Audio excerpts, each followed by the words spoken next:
চোখ দিয়ে পানি পড়ার মতো একটি ঘটনা, সময় থাকলে শুনে যাবেন। 3 দিন হলো হজরত মুহাম্মদ সাল্লাল্লাহু আলাইহি ওয়াসাল্লাম মদিনাতে নেই। কেউ জানে না নবীজি কোথায়। ওমর ফারুক রাদিয়াল্লাহু আনহু মুক্ত তরবারি হাতে ঘোষণা দিলেন, যদি নবীজির কোনো কিছু হয় তবে আমি ওমর বলছি, মক্কার একটা মুনাফিকও আস্ত শরীরে থাকবে না। এদিকে আবু বকর রাদিয়াল্লাহু আনহু বললেন, থাম ভাই, চল নবীজির তালাশ করি। দুজনে মদিনা থেকে মক্কার উদ্দেশ্যে রওনা হলেন। মরুভূমি পেরিয়ে পাহাড়ের এলাকাতে আসলেন। একটু দূরে দেখলেন এক রাখাল দাঁড়িয়ে আছে। আবু বকর রাদিয়াল্লাহু আনহু ও ওমর ফারুক রাদিয়াল্লাহু আনহু রাখালকে জিজ্ঞেস করলেন, তুমি কি মুহাম্মদ সাল্লাল্লাহু আলাইহি ওয়াসাল্লামকে দেখেছো?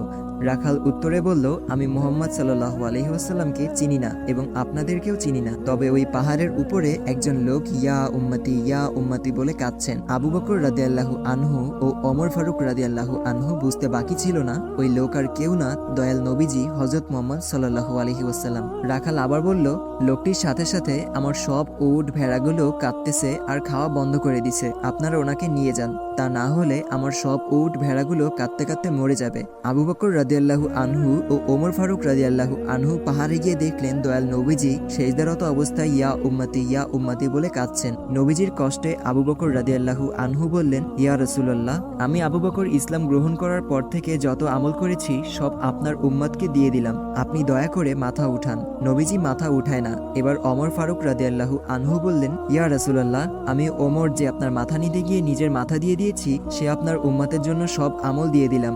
নবীজি মাথা উঠায় না। আবু বকর রাদিয়াল্লাহু আনহু বললেন, ওমর কাজ হবে না, রাসূলুল্লাহকে একমাত্র ফাতেমা শান্ত করতে পারবে। তারা দুইজনে মদিনার দিকে ছুটছেন। পথে হযরত আলী রাদিয়াল্লাহু আনহু এর সাথে দেখা। আবু বকর ও ওমর রাদিয়াল্লাহু আনহু বললেন, সামনে গিয়ে লাভ নেই, রাসূলুল্লাহকে শান্ত করতে ফাতিমাকে লাগবে। এবার তিনজনে ফাতিমার বাড়ির সামনে আসলেন। আলী রাদিয়াল্লাহু আনহু ফাতিমাকে ডাক দিলেন। ফাতেমা বাইরে এসে স্বামীর চেহারা দেখে বললেন, আপনাকে এমন দেখাচ্ছে কেন?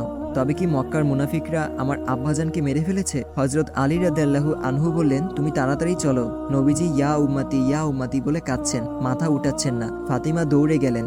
নবীজির কাছে গিয়ে বলছেন, আব্বাজান, আপনি সফরে যাবার আগে এবং সফর থেকে ফিরে প্রথমে আমাকে দেখতেন, আমার সাথে কথা বলতেন, কিন্তু আজ 3 দিন হলো আপনার কোনো খোঁজ নেই, আপনি কি আমাকে ভুলে গেছেন? নবীজি তাও মাথা উঠায় না। ফাতিমা রাদিয়াল্লাহু আনহু বললেন, আব্বাজান, আমি আপনার ফাতিমার সব নেকি আপনার উম্মতকে দিয়ে দিলাম। নবীজি মাথা উঠায় না।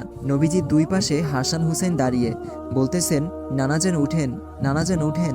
নবীজি মাথা উঠায় না। হঠাৎ ফাতিমা রাদিয়াল্লাহু আনহু বলে উঠলেন, আব্বাজান, আপনি উঠেন, আমি আপনার উম্মতের জন্য আমি হাসান হুসেনকে কুরবানি দিয়ে দিলাম। আল্লাহু আকবার, আল্লাহু আকবার, আল্লাহু আকবার। এবার নবীজি মাথা উঠালেন আর বললেন, ফাতেমা, তুমি কি দোয়া করলা? আমার আল্লাহ তোমার দোয়া কবুল করে ফেলেছেন। নবী রাসূল সাহাবীদের রক্ত ঝরানোর কারণেই সেই দিন আজ আপনার আমার কাছে আসতে পেরেছে। আসুন আল্লাহর হুকুমগুলো নবীর তরিকায় পালন করার চেষ্টা করি। আমিন।